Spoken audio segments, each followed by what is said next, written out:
Charles Bukowski était un alcoolo, un dragueur, un addict au jeu, un mufle, un radin, un parasite et, à son meilleur, un poète.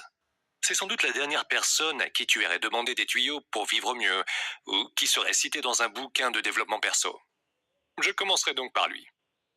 Bukowski avait des ambitions artistiques. Mais pendant des décennies, quasiment aucun magazine, aucune revue, aucun journal, aucun agent ni aucun éditeur n'a voulu de sa production. Abominable, obscène, répugnant, lui rétorquait-on. Assommé par les râteaux à répétition et croulant sous la montagne des lettres de refus, il a sombré dans une profonde dépression, aggravée par l'alcool, qui allait le poursuivre la majeure partie de sa vie. Il bossait dans un bureau de poste au tri du courrier. Il était payé des clopinettes dont la quasi-totalité passait dans la boisson. Les quelques sous qui lui restaient, il les claquait sur les champs de course.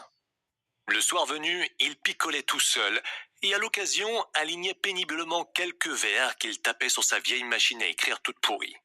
Il lui arrivait régulièrement de se réveiller par terre après s'être endormi complètement pété. 30 ans ont passé sur ce registre, dans un halo confus d'alcool, de drogue, de jeux et de putes. 30 années vides de sens.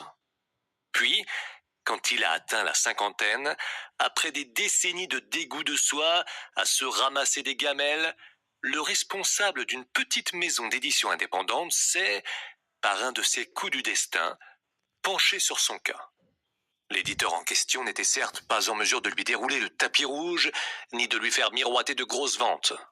Mais, s'étant entiché du loser imbibé qu'il était, il a fait le choix de lui donner sa chance. C'était bien la première fois que quelqu'un lui faisait vraiment confiance. Avec en tête que ça pouvait aussi bien être la dernière, Bukowski lui a adressé cette réponse. « J'ai deux options.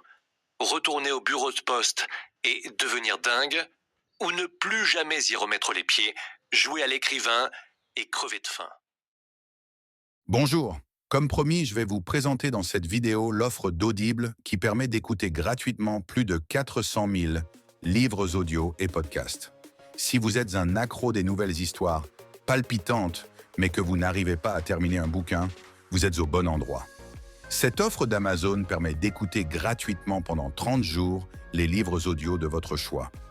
Mais avec notre méthode, vous pourrez en profiter gratuitement à vie, sans débourser un sou. La première étape consiste à cliquer sur le lien en description pour arriver sur cette page. Arrivé ici, il faudra créer un compte Amazon. Pour ceux qui ont déjà un compte, vous pouvez juste vous identifier et continuer.